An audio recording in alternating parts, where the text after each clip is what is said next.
Microfocus, creators of visual programming tools for software development, is pleased to provide major funding for the Computer Chronicles, the story of this continuing evolution.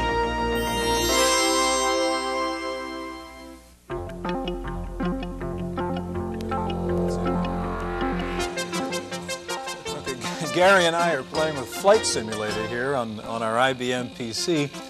This is a good example of how you can use a computer to simulate a real-world situation. That's the subject of today's Computer Chronicles, computer simulations. And later on we'll be looking at more sophisticated computer simulations, flight simulations, and also the use of computer simulations in architecture and urban design. Gary, it seems to me in a way, let's shut him up there. Everything a computer does is really a simulation. What specifically do we mean now when we talk about computer simulations and environments? Well, today's discussion is going to be mostly about generating scenes, generating an environment that simulates a situation that someone wants to experience. And you use a lot of graphics and a lot of computing power usually to do that.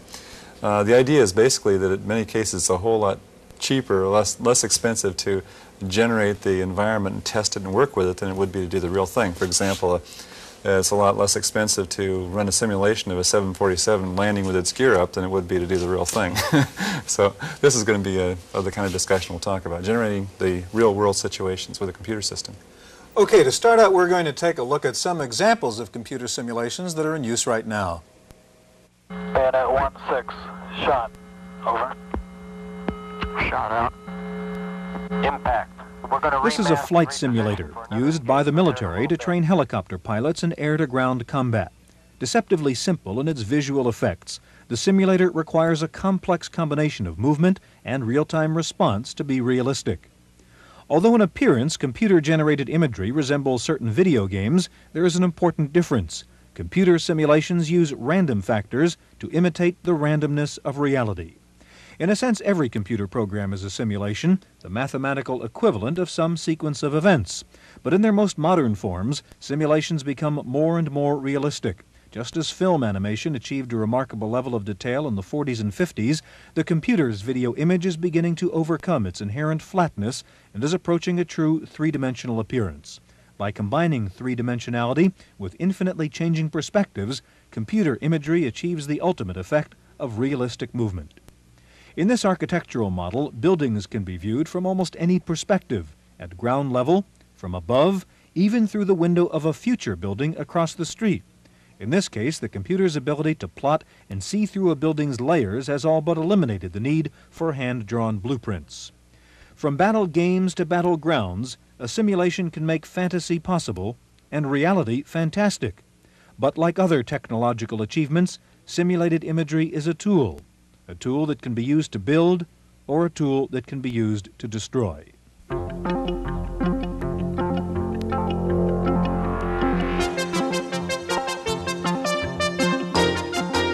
Okay, joining us now is Frank Lewandowski. Frank is senior scientist at SingerLink, and SingerLink is involved in some very sophisticated flight simulations and military applications of some of these flight simulations. Frank, welcome to the Computer Chronicles. Thank you. Stuart, yeah, this is a very interesting subject. This happens to be my second great love is aviation. After computers. After computers, of course. Computers pay for the bills. But this, I think, is the second generation of a program that was done, if I'm correct, by Bruce Artwick, Sublogic. I saw it on the Apple II, and it looks like it's improved quite a bit since then. Can you give us, Frank and I, a demonstration? Yeah, Frank, you might be interested in seeing this kind of personal computer version of a simulation, then maybe you can compare the kinds of things you do at SingerLink with this. What we have right now is the basic menu of the parameters we can use to set up the simulation. We can locate the aircraft at any particular set of coordinates. Right now it's positioned at an airport outside Chicago. We can program it to take off from any one of 20 different airports in the United States. It's not quite the way it should be, but it will be good enough. You can set up the time here, the weather conditions, what season you want it to be in. The computer will simulate the daylight and nighttime, the weather factors appropriate to that time of season, cloud layers. You can even set in a reliability factor of the hardware. This says that the plane is going at 100% reliability, meaning that nothing's ever going to break down. I could set it at 0 reliability and some of the pieces would not work. Okay, we'll go into the simulation here, and as you can see, this is the view outside the front of the airplane, and we're sitting on the runway right now at this airport outside Chicago. You can see the sky, the ground. That's Lake Michigan out there. There's the control tower. Here's our cockpit, the instrument panel of a Cessna, which is this simulation is based on.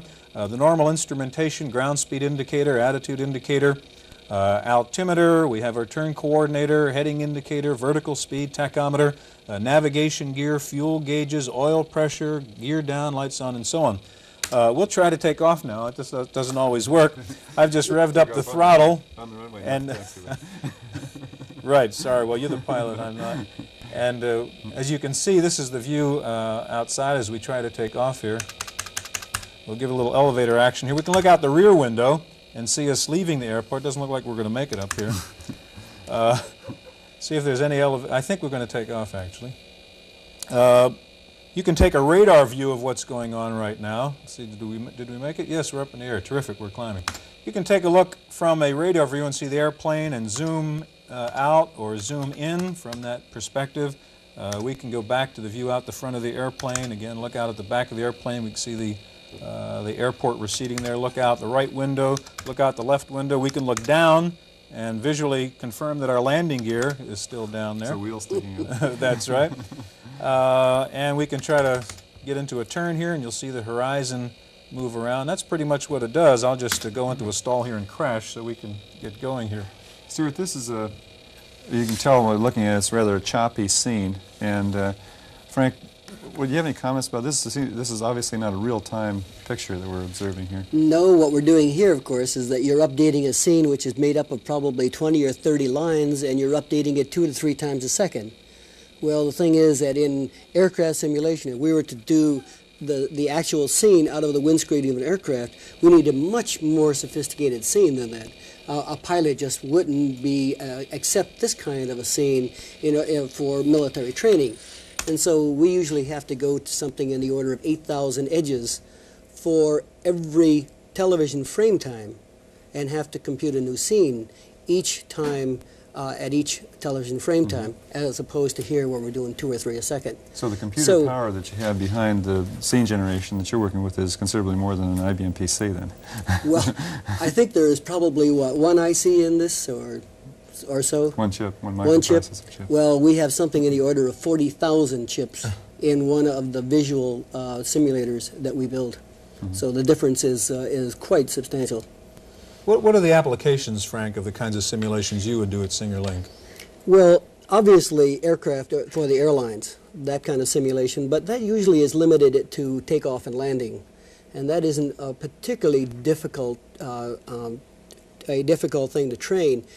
The more difficult ones are the military ones, where you're actually trying to train someone either at air-to-ground combat or air-to-air combat or one of those kinds of activities. The problem there, of course, is the fact that you aren't training somebody just for the mechanics of the flight. You have in there all of the other elements, which are the opponent, the other combatants in the scene. It's an entire environment. The entire scene has to be simulated as well.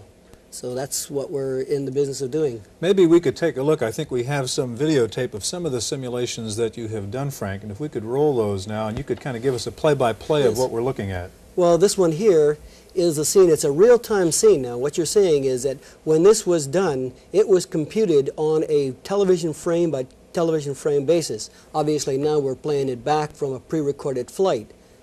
But in actuality, this is a scene which is computed. And what we're going to see now is the AH-64, which is going to fire a missile. It did. We're going to now go back and track the missile to some extent, and we're going to see that what we did is we hit that tank that we had laser designated just a few minutes before. Now, these pictures, Frank, I just want to make it clear, it looks like an artist could have done these. These are not painted. These are computer generated. Yes, and they are generated every 30th of a second. Okay, so normally, again, you're not playing back a video disc or a videotape here. You're generating these pictures in real time. That's right. What we're going to see here in a moment is we have already fired the missile, and we're going to laser designate the tank, and now we've hit the tank. This is the present state of the art right now in computer generation. Okay. So you have a database that represents the terrain And then Right. you are able to then take other different perspectives on that terrain depending upon where you're... What you do is everything in the entire world, whether it be a mountain or a tree or our military targets as these, every one of these is coded into an X, a Y, and a Z coordinate. So what you do is from some point in space, you must then record the values of all of those vertices for everything else in the world. And then what you do is you have this orthographic database. You then, from the particular point in space where the eye is, either whether it's my point or whether it's any of my opponents, the point is that we compute the scene based upon those input coordinates. And that's what takes all the computing power then, is to Absolutely. compute each one of these little points. Fair. Do we have another example, I think, of... Well, what we have an example of is that at the present time, I showed this as being the present state of the art, but what we have done is we've emulated now where we're going. The next few years, we're going to be developing the texture as you see it here on the ground. We're going to be developing the trees, the trees which show foliage, and as you can see, the sky, the clouds, and all of the other elements. In fact, well, you couldn't quite see it, but as the helicopter got closer, you could actually see the pilot and the weapon system operator in the cockpit of the H-64. Now we're coming down into a village. Notice the texture on all of the buildings. Notice the tank. It's been destroyed. It's got a big hole, and obviously the gun is down. Frank, how long is this going to be before this sort of scene generation is actually going to take place? Well, all of these elements are being done right now. The next thing, in about a year or so, we'll have the texture on all of those hills, as you see. And it'll be a few years past that when we have the trees and some of the other elements of that scene. But that is where the industry is going. And when is this going to, when are we going to find these in the arcade? Or in the arcades? Some of the arcade people are getting awfully close at times. Some of those new scenes are coming from video disc, and what they're doing is they're actually mixing video scenes and computer-generated scenes. Whereas on all of these, none of this is video. This is all generated frame by frame in a computer. Okay, there are other uses of computer simulations, obviously, besides flying, and one of those is in architecture. Suppose, for example, you wanted to build a new skyscraper in the middle of a city. What would the consequences of that building be? Well, we're going to take a look at computer simulations in architecture in just a moment.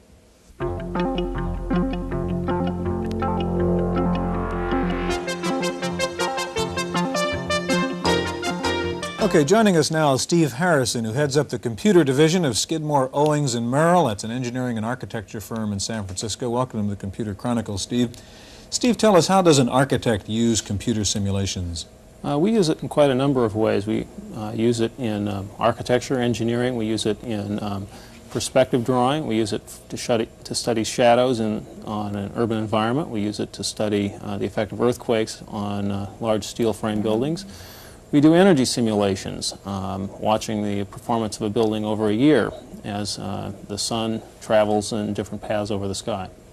And Frank, how would the kind of simulation that Steve is talking about differ from what you do? Well, the thing is that they do not have the same constraints that we do in an aircraft simulator, and that theirs is not real time. We have to compute the scene dependent upon every motion that the pilot takes. If he moves the throttles or he moves the stick, the scene that we generate out the windscreen of the aircraft has to reflect what he's done, and it must do it immediately. Now, when you said, Steve, you do earthquake simulations, that's not in real time?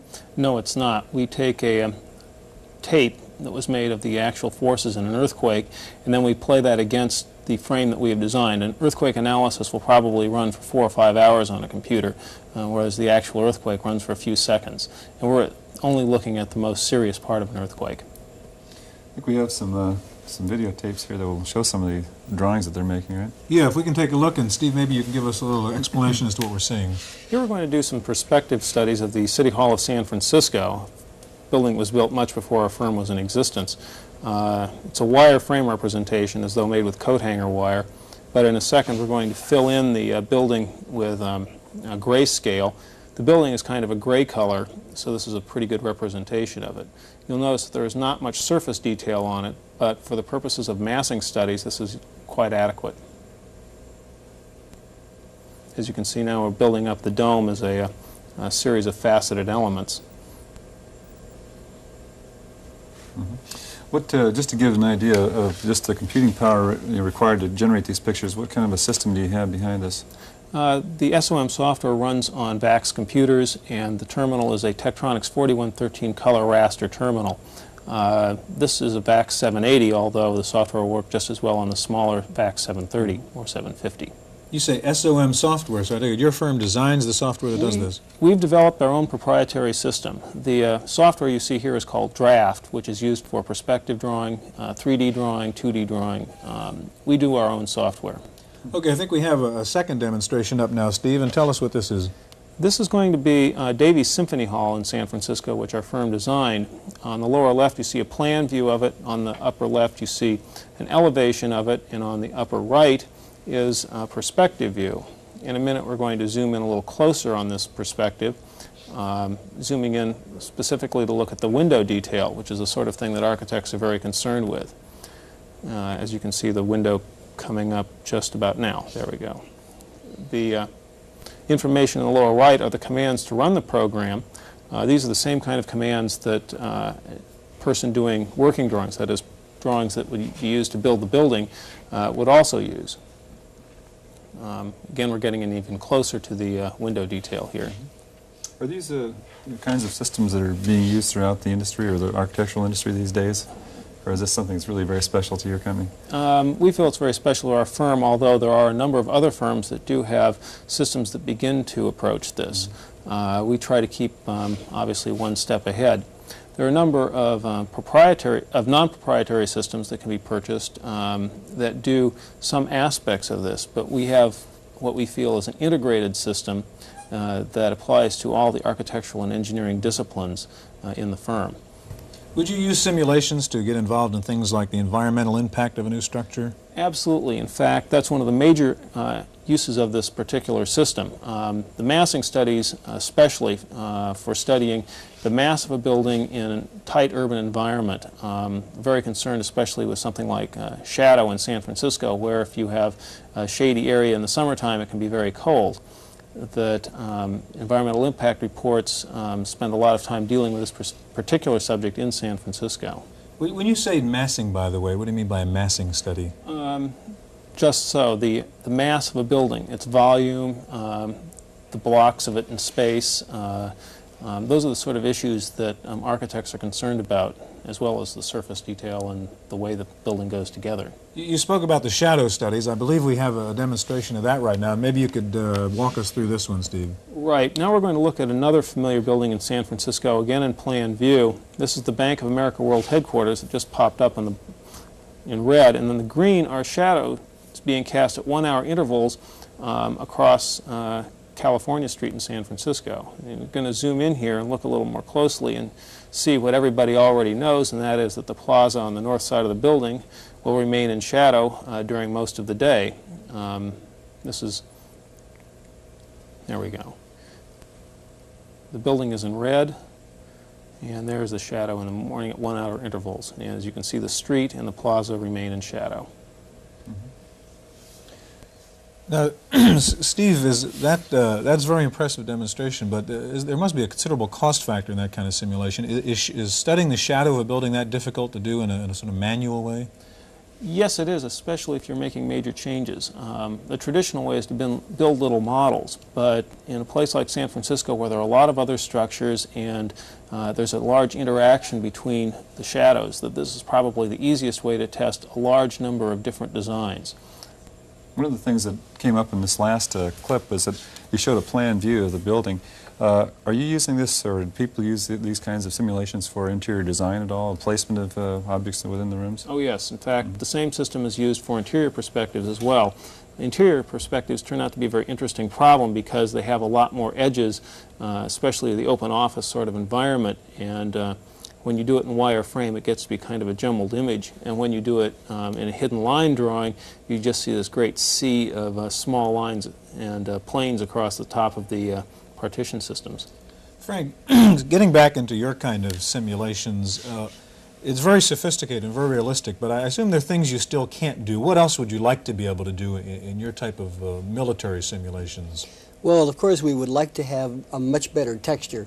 We would like One of the biggest problems you have is that those objects which are right in the foreground, you need much of them. You'd like to have textured surfaces. You'd like to have rocks and pebbles. If you're going to learn to drive a tank or maneuver a tank, you want this kind of detail. Well, that's very difficult to do because even in the textured scenes that you saw, that's a geometric type of texture. You'd really like to have much more realistic texture. When you're talking about realistic texture, do you actually go out and digitize a piece of property? Is that an approach you take sometimes, figuring out where the rocks are? And oh, yes. Well, for example, when we do an airport, we go out and get all of the civil engineering drawings, all of them, and then we extract the data that we want from those engineering drawings. That means that the grassy strips, any kind of shrubbery that's around it, any tree blocks that are around it, all of the buildings, all of the huts, any radar, whatever is out there, we digitize every bit of it. Frank, in about 30 seconds, all the time we have, how can you simulate the human factors? Can you simulate the emotional responses of the pilots in these situations, apart from just the graphics of it? Well, you remember that in addition to the graphics, which you're looking at here out the window display, you're also moving giving him all of the impression of sound. You're giving him all of the impression of the motion of that aircraft. You're giving him buffeting. You're giving him all of those other cues. And all of those put together with the realistic portrayal of the motion of that aircraft, you're giving him everything he ever needs. Steve, and finally, a couple seconds, what would you like to do to improve your simulations? We'd like to get one of his systems. But short of that, again, we would like to be able to do the kind of realistic scene that he's talking about. We find that when we go from wireframe to hidden line drawing, they begin to look cartoonish, and so our architects are very concerned about a very realistic scene. Okay, gentlemen, we're out of time. Frank Lewandowski of Singer Link and Steve Harrison of Skidmore, Owings & Merrill, thanks for joining us, and thank you for being with us on the Computer Chronicles.